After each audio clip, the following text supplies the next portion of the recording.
More than 33 centuries ago, a ship set sail from an unknown port in the eastern Mediterranean. It foundered a few hundred feet off the rocky coast of present-day Turkey. The possessions of crew and passengers and the ship's cargo, enough tin and copper to forge the bronze weapons for an entire army, were trapped on the seabed. Who were these Bronze Age seafarers who plied the Mediterranean when Tut was the pharaoh of Egypt? Most archaeologists believe they were Bronze Age Greeks, the Mycenaeans. For 25 years, Professor George Bass of Texas A&M University has maintained they were the Canaanites or early Phoenicians. They traded copper and tin in ingot form, ivory, spices, and foodstuffs, raw materials that were transformed by others into finished products, leaving no trace of their Canaanite origin.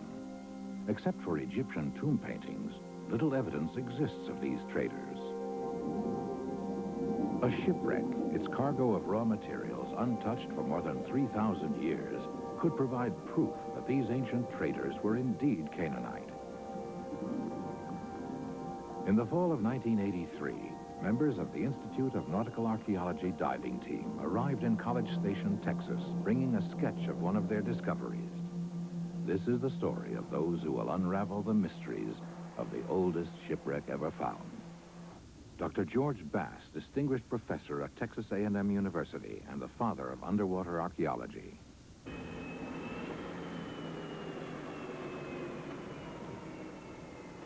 Don Fry, physicist and president of the Institute. Jack Kelly, independent oil producer from Tulsa, Oklahoma, and a founder of the Institute. Jamal Pulak, Turkish doctoral student at Texas A&M. So many ingots on this record is unbelievable. There are probably more ingots on this record than all the ingots in the world combined. Why do you think it's 14th century BC? Well, now look at this. This is the tomb painting from the time of King Tut. Oh, it's the same kind, Same kind of ingot. This This is and they 14th do century. change the shape. This is 14th century. And what else? Any pottery? Pottery, well, we have amphoras. And we raised this jar here, and I think this is the most diagnostic of all. What's that? Pilgrim flask. Oh. And look at this. You know, look at this. Look we at have this. Look at this. tomb painting. Look at this. Oh, it's 14th century. What about the big jars? See, there's 6 of them here. And they're really big, you know, the big storage jars. I don't know if they're for water or what, but they roll downhill. Yeah, this is the largest. Is it as form tall one as a here. diver? It's about 5 feet tall, would you say? Yeah. What's this here? This is Big Stone Anchor. It's really big, maybe 600 pounds. Are there more? Yeah, right there. There's another one. See? Well, how long is this, the whole thing? It must be about 60 feet. This is a ship, not a boat like the other. This is a ship. It's unbelievable. When are we starting to excavate? Next summer. Well, they give us the winter to get ready, to get the permit. I can't wait.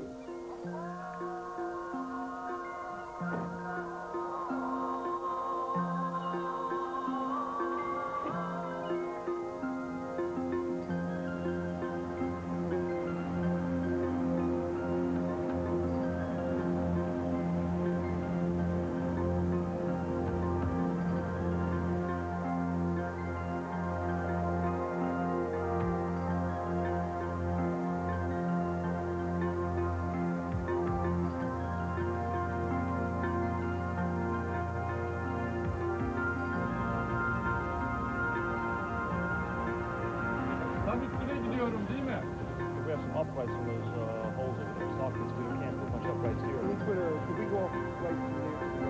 Okay.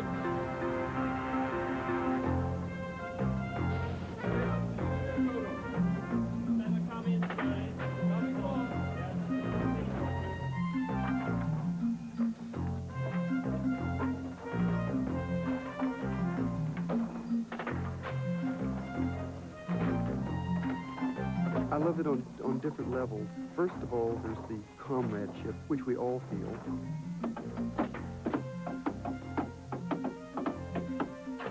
We come out to an isolated place, cut off from the rest of the world. We have to send for food and water every day, many miles away. We build a camp where we live as a family that depends on one another. And when we dive, our lives depend on one another. We have such a variety of machinery and techniques and people that make it interesting. Physicians and artists and photographers and dive masters and mechanics and boat captains and archaeology students, of course, always come with us. I think to go back now and do a land excavation with only archaeologists on the staff would seem really very tame by comparison.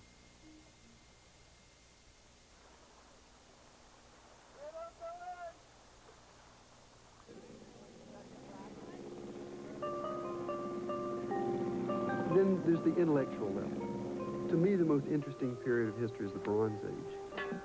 That's the beginning, as people were learning to write. They were mixing copper and tin together to make bronze. They didn't have to depend on stones and bones for the first time.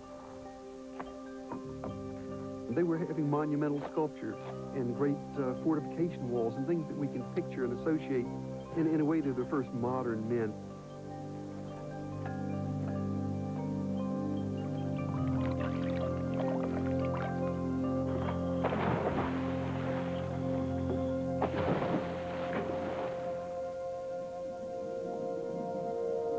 And then there's the emotional level, the thrill of discovery, to be able to just sweep some sand away with your hand and see something that no one has seen for 3,000 years. Any dive this can happen. You can see something that no one's eyes have looked upon for millennia.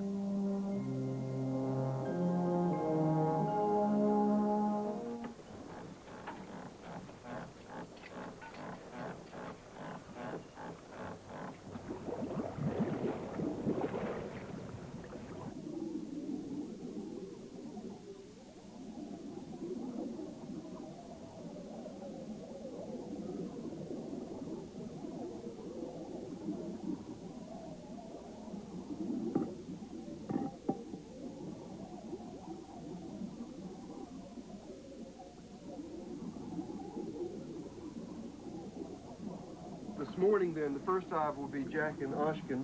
They're going to do a 20-minute dive and try to get the rest of the telephone booth put together and take down a single tank and just tie it to one of the legs loosely so that a diver in trouble can get to it. Now, a word about what we're doing today.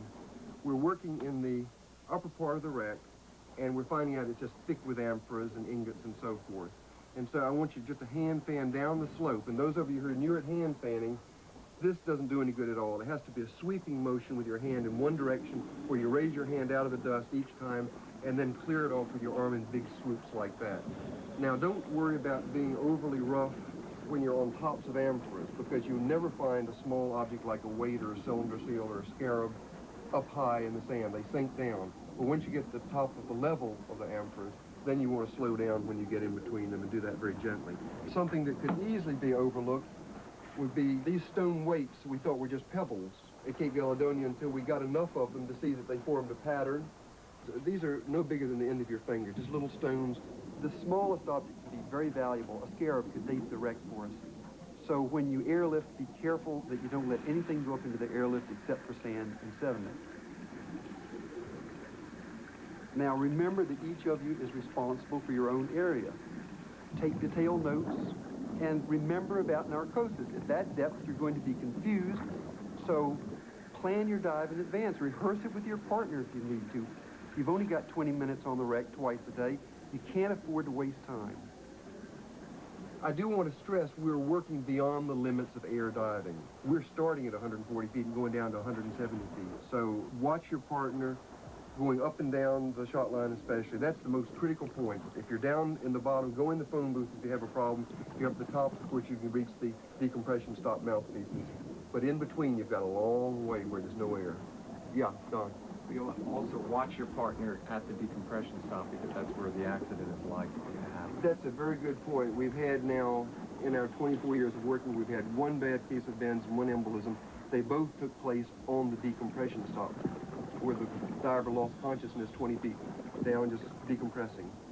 In case we should have a diving accident, an embolism of the bends, we don't know who's going to be underwater, and so I want as many of you as possible to be familiar with the controls, how to go into the locks and so forth.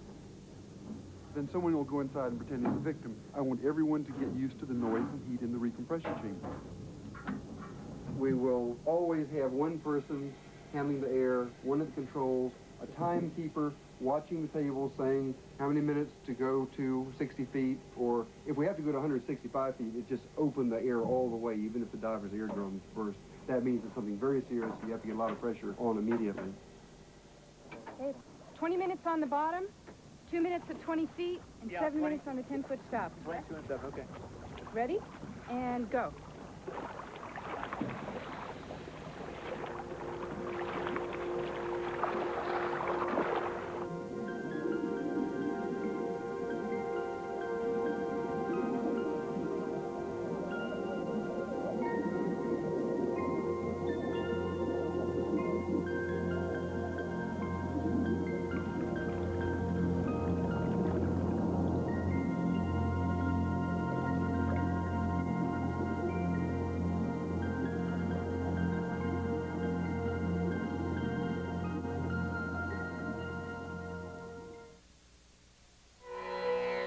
Voyage from Antiquity will continue on Ancient Journeys. Antiquity returns on Ancient Journeys.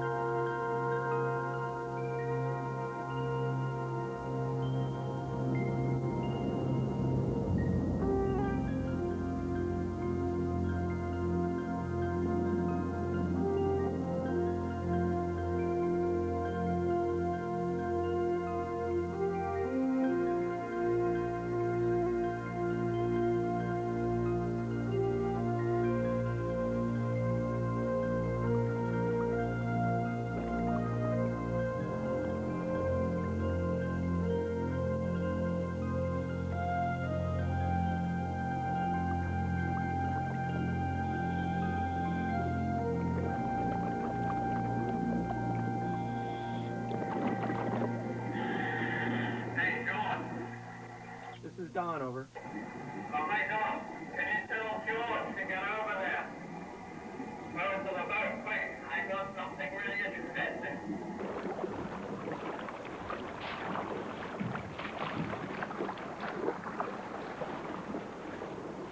What do you have, Robin? I shouldn't be the person to say this. Jamal and Jack should. Because I just went to have a little look at what they found. And you couldn't keep your hands off. I've never ever seen gold like that underwater. You joke. What? I have never ever. Where? I've never ever. Are you serious? I am not joking. It's a large cup, sure of it. Just look at it. I said there'd be a gold bowl. I said there'd be elephant tusks, right? I told Duke to have a look, and we could just see tiny little bit. I wrote gold filigree on here. And This is no tramp steamer. I tell you, the insurance brokers took a pounding.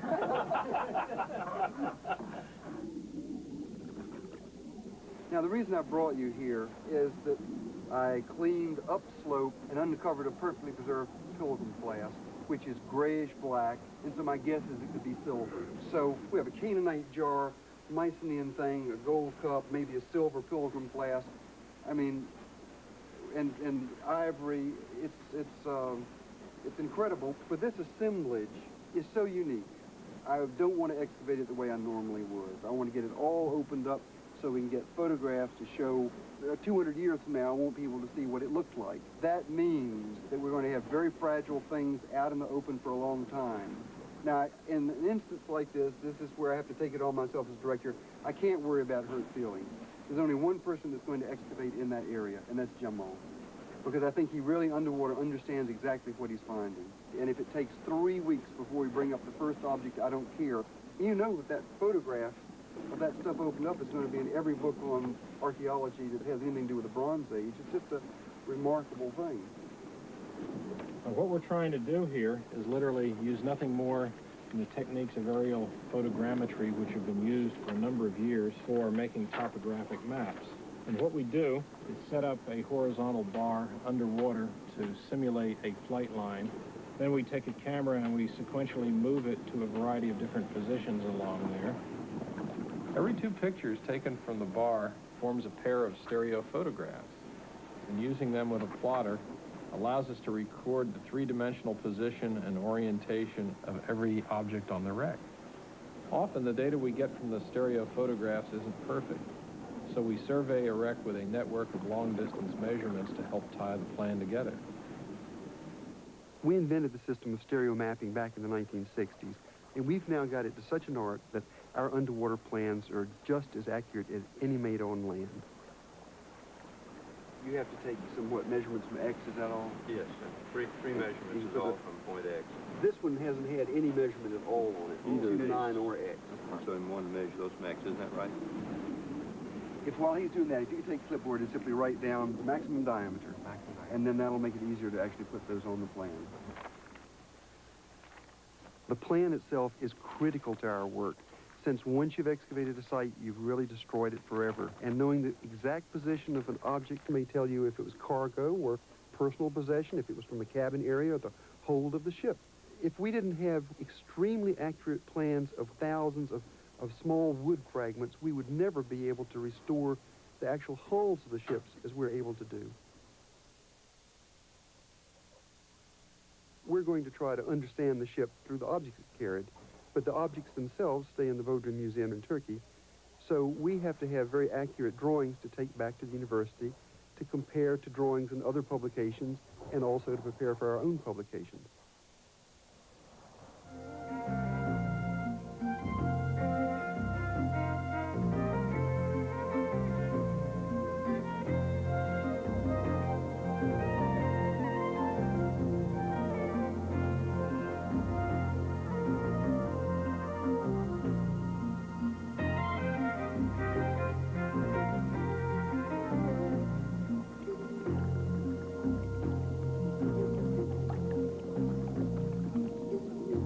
I think archaeology is misunderstood by most people. They think we're just interested in the objects. Archaeologists are not interested in objects themselves, but what they can learn from them. Got it?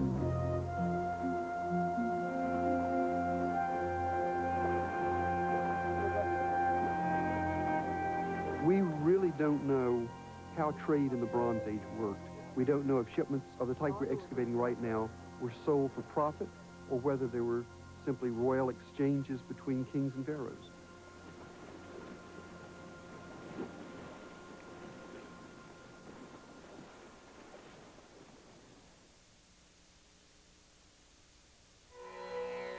Voyage from Antiquity will continue on Ancient Journeys. Antiquity returns on Ancient Journeys. So this whole area in here can be as rich as this. Right. And this is obviously deposited after the ingots. Right. This is just bedrock. I would also like to get the big pithos out as soon as possible. Now, I'd like to get it up where we can actually start taking samples of the pollen and sediment inside.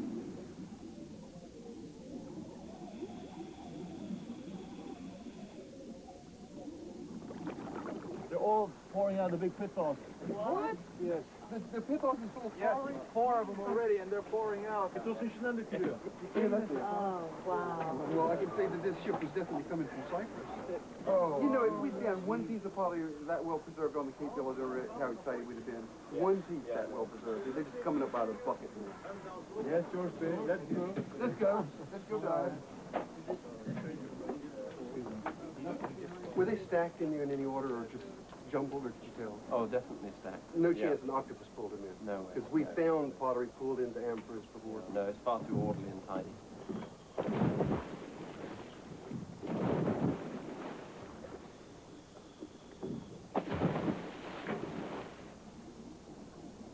I would have thought this large jar, this pithos, was for water. They're shown on the decks of Canaanite ships and Egyptian tomb paintings, but we had no idea that they were cargo containers.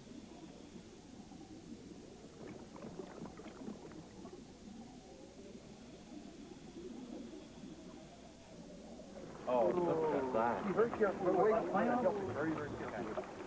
Okay. Oh my God. Look at that. We got some buckets ready. Wow. They just, well, look at that stuff. Look at that stuff. They didn't come out of a tomb better than that. I don't understand why some has got friction and others is like brand new. I've never seen pottery. You know, after the octopus or whatever pulled them in there, it got buried in it. Octopus didn't pull them in. I think they did. They were stored in it. They're stacked very neatly. They were being carried in there. That's the thing. We've been able to... How would you pack things like that with things like because this? they were random. These came out absolutely matching, just like in tea-chests. Oh, more than I don't believe it. I think we have the stern area. One is not going to find jewels in the bow. It's like a Egyptian vulture pendant, but it's not Egyptian. Well, let's leave it on the lady. Look at the beads that they put on. I think somebody, I hope the captain didn't make a call. It doesn't look like straw. For his own sake.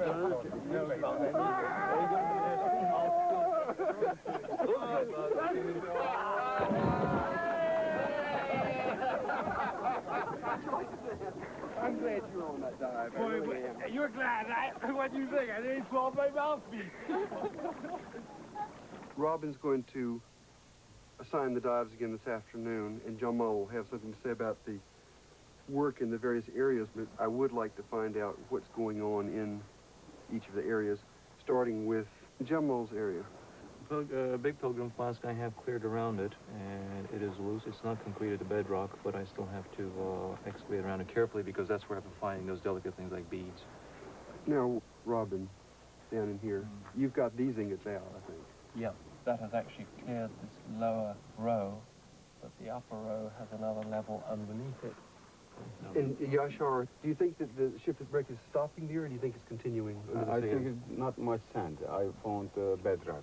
Oh, really? Yes. Under this overhang, there are ingots, both copper and tin. Another thing about the tin is it's coming out of the rock. Some of it in powdery form that's almost falling apart, and there's quite a bit of crystalline form as well, totally crystallized. You know, we talk so easily about these tin ingots. They're the first ever found from this period. They're the earliest tin ingots I think we have. And now we're just talking very casually. I was going to say, we have to, you know, be There's real careful. They are as valuable as the gold objects, obviously, because this is really the story of the Bronze Age tin and copper. You're still convinced of glass? Yeah. So what's happening is the glass is losing all the ash and lime and the... Nobody knew there were ingots of glass this early. I said 25 years ago, the reason we couldn't identify Canaanite traders is because they were trading raw materials. But I didn't expect to find raw glass. I don't think anyone knew that glass ingots were actually traded this early.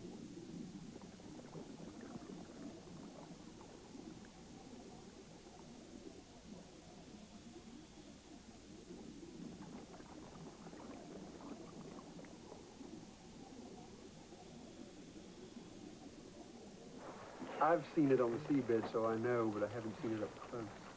The goblet, yeah. What do you make of this? It's coming clear as The it dries. decoration? Yeah. It's a typical foliate band, and I think it has the ivy leaf pattern. Okay. See and here's the dot. See the dot up at the top of the ivy leaf? Yeah. And that's what? With the wavy band. Yeah. The only problem is that this is red paint rather than the glossy steel black paint that was typically Mycenaean. But it looks like a local imitation because it doesn't have the same It's 14th standard century, though. It is That's 14th century. That's what matters. That's what matters. This is the last thing. This is the pilgrim flask. And this is 14th century because it's like the one found on the survey. Yes. It's 2A. the same date as the lamp. As the lamp. The lamps also. Okay, so the dates are all matching up. 2A is the lamps are 2A. That type of handle on the pilgrim flask is 2A. The dates are matching, but the nationalities are not matching. I mean, you know which this pilgrim flask is, how it's using? I think we're going to find out if the contents, which are still there, have any seeds or organic material, we can say for the first time they're just not found on land, usually with contents, and so here it's still like it's sealed. The people who were trading these amphoras were not trading them for the amphoras themselves, it was for the contents.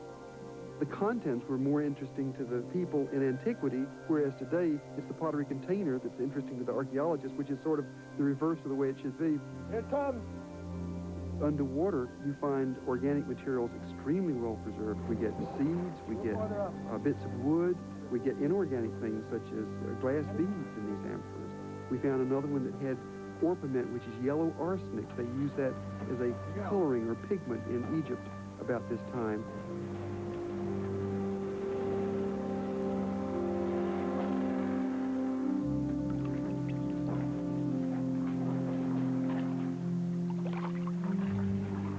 Whatever has drifted in with the silt, this includes pollen, and by pollen analysis, we may be able to trace the route of the ship by the kinds of weeds. We know the prices of commodities such as tin and copper in the Bronze Age, and we know the prices of olive oil and wine, so if we can know what these amphoras contained, then we can perhaps come up with a rough estimate of the financial magnitude of the loss of this ship. It's a fantastic find. Yeah, right. Many more. Yeah. This is really, I think, the last time I want to be an active excavator. Oh, you can't mean that. Oh, yeah. No more archaeological diving. Quarter of a century, 120 to 150 feet, twice a day, 6 days a week. That's a lot of diving. And, you know, you don't like to see an athlete get old. And Jim Mull can excavate better than I can now. You know, it's his turn. Won't be any fun without you. Oh, I'll come and sit on the deck and... Don't worry, I'll be here, but I need the time now to study it and publish it, make sense out of it, or there's no point in raising all these things. We found out over the years that we spend 2 years on research and conservation and publishing. For every month we spend diving. And this is something most people don't realize, that, you know, it looks like finding things is a lot of fun. They don't realize that it takes us something like 15 years to figure out what all this means. Voyage from Antiquity will continue on Ancient Journey. Antiquity returns on Ancient Journeys.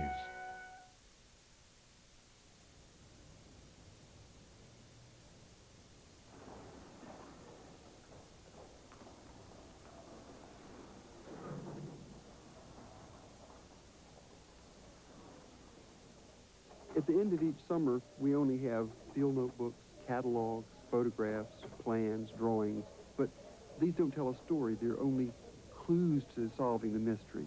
Instead of visiting all the museums in the world, we can just go to our library, and that's the equivalent, because everything in those museums, everything that's been excavated, has been published by the archaeologists who dug it up, and you then can compare the pictures of the things excavated at that site with the things that you're trying to understand from your own site.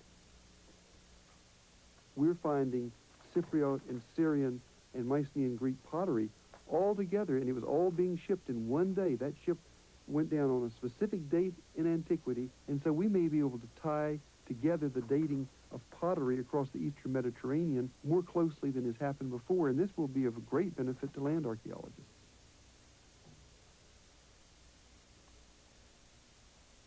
What about the wood?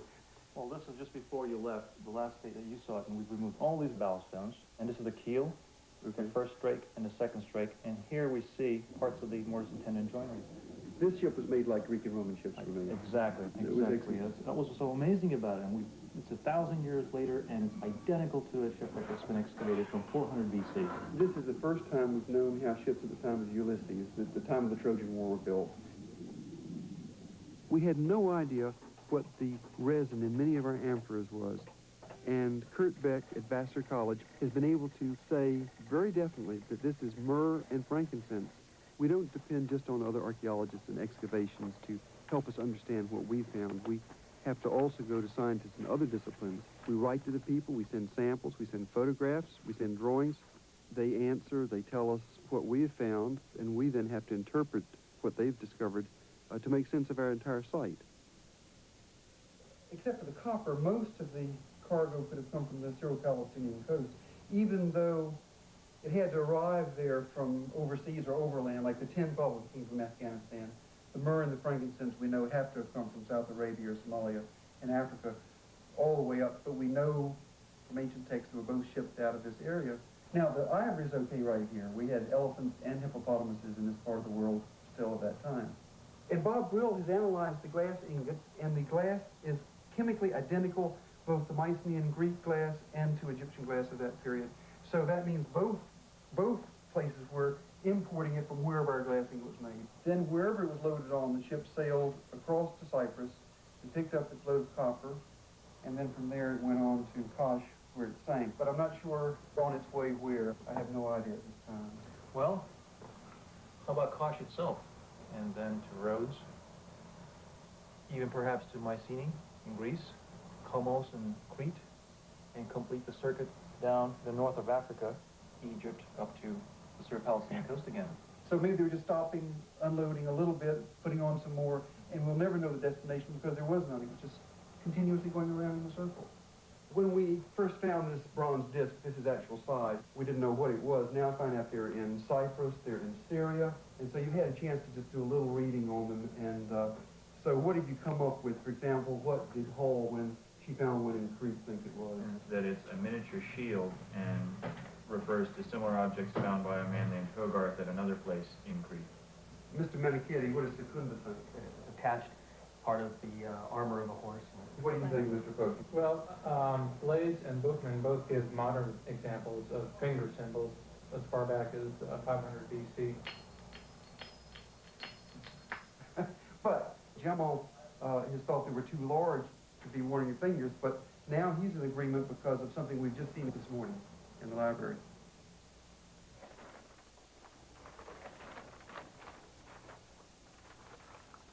I have an invitation to speak at the Rockefeller Museum in Jerusalem, and as long as I'm there, why not take the opportunity to try to trace the route of the ship? Go to a Canaanite port city like Tel Dor, cross over to Cyprus, visit a Bronze Age port like Kition, and visit the archaeologists who are doing the work. Then after that, I could learn a lot. Are you going to take a catalog of the artifacts with you? Yes, and I'll look for parallels in the museums. That'll be a wonderful opportunity. I want you to be in charge of the excavation next summer until I get there. I'm going to start by going to the British Museum because I've never seen the Tel El Amarna tablets, these clay documents that talk about the trade in copper and glass ingots and myrrh and even ivory. And I want to talk to Christopher Walker, who is a specialist in all this. Okay, thanks. Now, which are these tablets? These are the two tablets written from Cyprus to the Pharaoh in Egypt referring to shipments of copper, and this comes from North Syria and refers to a delivery of ingots of glass. Do you accept that word, Elipaku, you pronounce it? Elipaku. Yes. It seems to be generally accepted now as meaning glass ingots. Yes. Where on the tablet does it talk about 500 talents of This is copper? divided by rulings which run right the way across the tablet, and the section which actually refers to the 500 tablets of copper is this third section down on the front side of the tablet. Just a 6-line report saying, don't worry or don't complain about the fact that you haven't got so much. Our problem right here is at the present moment there's been a plague and there aren't enough people simply physically making copper. So 500 talents is as much as we can send you at the moment, and please don't worry about it.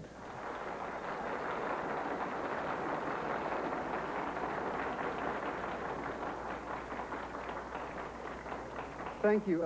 I've never seen so many authors at one time of books that I own, and so it's very thrilling for me to be able to speak to you.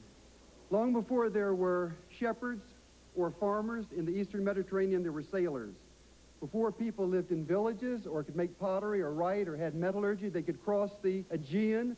If they lost only one ship in each year of each decade, of each century, of each millennium since they first set out, we would have 10,000 shipwrecks in the Eastern Mediterranean. Luckily, some are extremely well preserved, and those can be excavated archaeologically. That's it, that's it. Where's that photograph you showed me before? There it is, that's it, that's it. And the nose is just like our nose. Right, I That's think the other side of the face we've got here. Look, base ring wear. Base ring, you've got That's like ours. Wall bracket, it could be Cypriot, but that's like ours. This is our right. Look at this, look. Look at this, look at this, look at this. Look at the dagger. Look at the dagger. That's got to be from El Jewel. Yeah. Look at that. See? Right. Look, it's even got the little lines on it. That's this Canaanite. You got it. This is it. Shechem. Those are the gold roundels. That's like also in the tomb drawings you've got it. Quimray? Yeah. I can't believe this. Yeah. Don't cry. Don't cry. Look, finger symbols. Look, it's exactly the same curvature. This is half size, so it's About the same thing. Now, there's a weight that I've got a photograph of. I haven't seen yet, but I think it's like that little bull weight. Now, what do we got over here? Oh, look at this. Look, That's your silver. Silver bracelet. Right. It's With the got same thread- decoration. Threading. All Canaanite. All Canaanite. Right. Look. I just got a letter that Jamal said that they had found a set of tongs, and I bet they're going to be like these. Voyage from Antiquity will continue on Ancient Journey. Antiquity returns on Ancient Journeys. Archaeologists have found Bronze Age stone anchors on land built into buildings and so forth all over the Near East and in Cyprus, but at Tel Dor, anchors have come out of the sea from an actual harbor showing that Bronze Age ships anchored there at the time our ship sailed. Shelley, where did you find these four? These 4 anchors, these 3 come from Dor, from the harbor here, and this one comes from further up the Carmel coast. Near where the Bronze Age ingots were It's found? approximately halfway between here and there. How much do you suppose this weighs, do you know? I think it's around 200 and something. I think it's around 180. So ours on the ship will date this kind probably the best Oh, we yeah. have. Yeah. Now the trouble is to find the ones that you found on the ship on land someplace. You know, it almost ties it all together, because the temple was associated with the bronze working here at Kition, or the copper industry. The town is almost in a temple, almost like it's built out of old anchors. But they use them for floors, they're built into the walls. You know, it's the seafaring aspect along with the copper working and the religion. This is very much like what we had. I think there is a kind of a coiner in Cyprus during the 15th century BC, and this is very characteristic of this white-shaped ware. In the same way, we have the white slipware, white slip 2, where is a developed form of the white slipware, and also the base ring ware. Oh, that's exactly right. Base ring 2 ware. In fact, we have all three types, and this kind of pottery was particularly favored, both in the Near East and in the Aegean. When you were excavating Titian, which, you know, in your report, you mentioned its export of copper. Yes. And that seemed to be connected with the temples there? There was a relation between metallurgy and religion, both for religious purposes and also for sheer commercial purposes, so that the religious authorities could control the economy of the island, the backbone of which was the export of copper. Where would you think the copper at Titian actually came from? The most important one is Calabasas. Is this flag here? Yes, that's the nice bit where you can see the green copper colour showing in it and the gas bubbles that form in it as well. This is what's left when they take the metal out of the ore? Yes, that's it. And this entire mountain is yes, man-made? all of it for a long way around and a great depth below our feet. Bodrum is really where underwater archaeology started, because Bodrum was the sponge center of Turkey, and it was the Bodrum sponge divers who found all of the wrecks we've been excavating over the years. The objects we find on these wrecks come back to Bodrum. They go on display in the museum in the Crusader Castle overlooking the town.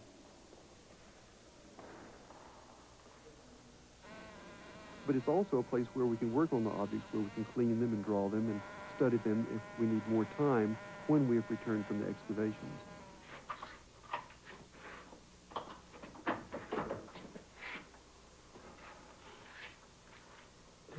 Oh my God, look at that. That's beautiful. I've never seen it clean before. I don't want to keep all look. in the safe. Very soon we have new This was built when we started. exhibition hall. It should be ready. How did they flatten this out? And they cleaned it in the laboratory here? Yeah, and but we wanted to keep bottom as the Like it original was. condition. If you have this much wood from the Bronze Age ship, do you think that the Bodrum Museum can make another gallery like this? 100% we can do the same thing for the Bronze Age shipwreck. Archaeology continues for years after the actual diving is over. We use the plans showing how the fragments were on the seabed to build models. In the meantime, the wood is being conserved in chemicals for years, and then it takes additional years to actually piece together thousands of fragments so we know what an ancient hull looked like. By doing this, we're tracing the evolution of ship construction in the Mediterranean.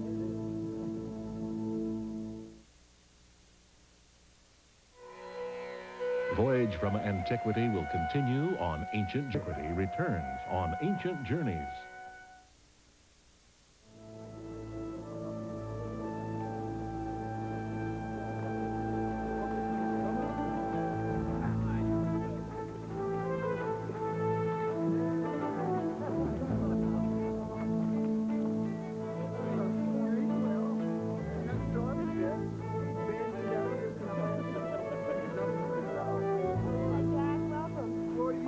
The wreck this year. I want to see the areas we've uncovered first. I'd love to see the artifact. Right. What is this? That's quartz. Quartz. Gold. Amber. Amber. We could not identify that. This is faience. That's faience. Agate. Probably. And that's bone. That's on an amber bead. These are from probably North Syria, I think. Let me see this word. But notice the blade shape. It's like the first one. I have a picture of one of those with Really? me. Fantastic. Everything I heard in your letter, I Xeroxed very quickly out of books and brought them. We can identify these right away. How about the scarab? We found one, and we found a gold frame for another one. But You sent me that Polaroid, and the problem is that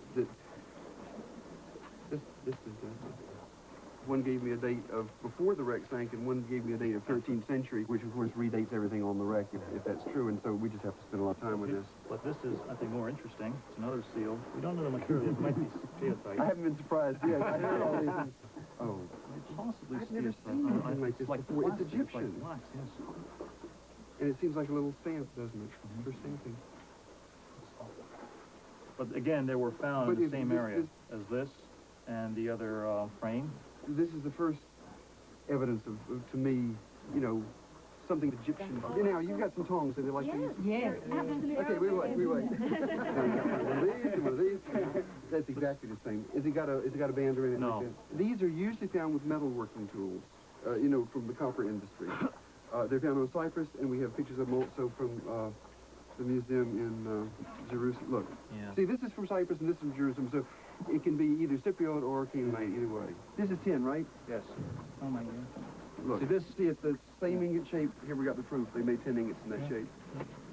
So this is a keel, right? That's the keel. It's listed, let us say this is a stern. Right. It was slightly listed to starboard, so the stern collapsed in this way rather than sideways because it's But no, what I'm saying is, why are there anchors at the stern? Would they be carried to the bow? No, I think this is where, about midships, it's down in the hold. If it came over this way and the big jars came out here and there's another one here and down here, that suggests that they were even higher up and fell out, which suggests a deck on the ship, doesn't it? Right. Aren't you glad I'm not down there bungling things up? we have people to take your place.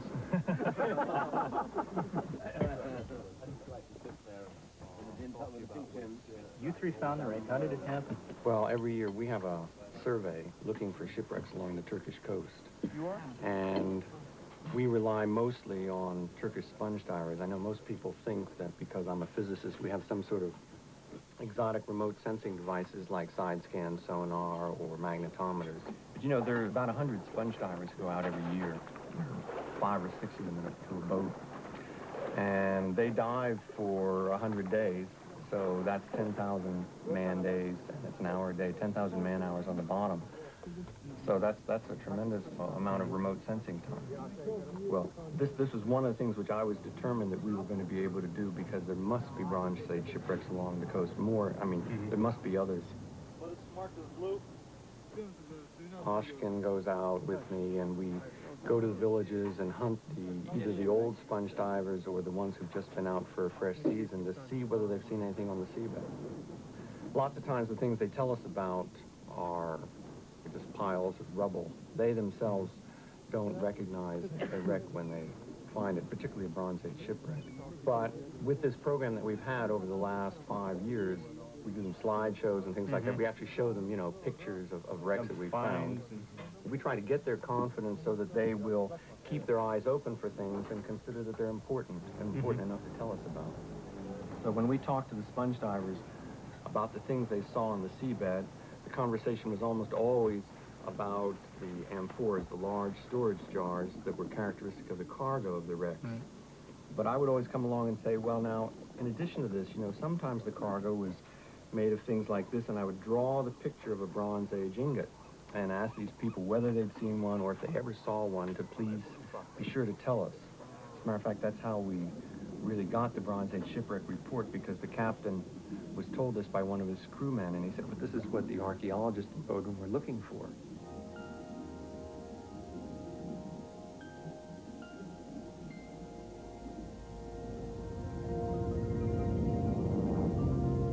When we started this excavation, I really wanted this to turn out to be a Canaanite ship. I wanted to prove certain theories, but it's just so much richer than I'd ever dreamed possible that the nationality is no longer important, because it's raised new questions for us to answer. It's just so much more important than that one theory. It's opening new doors to the past. It's going to take us on a voyage of its own.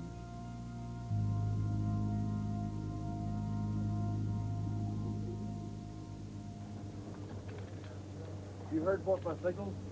Yeah. You know. Yeah, I didn't. What do you think it's Yeah, that's a Mycenaean pot. A picture. Yeah, it's a picture. Mycenaean picture, I'm sure it is. I think we should inspect that badly completed picture one more time. Might be Minoan. It's yours, Jamal. It's yours. But See what I mean? Take care of it. I take good care of it, okay? Did you just leave it there, or did you? Jamal, I'm glad I saw it. It's different, isn't it? It's different, and it's, you know why I didn't want to die? Because I sure love it.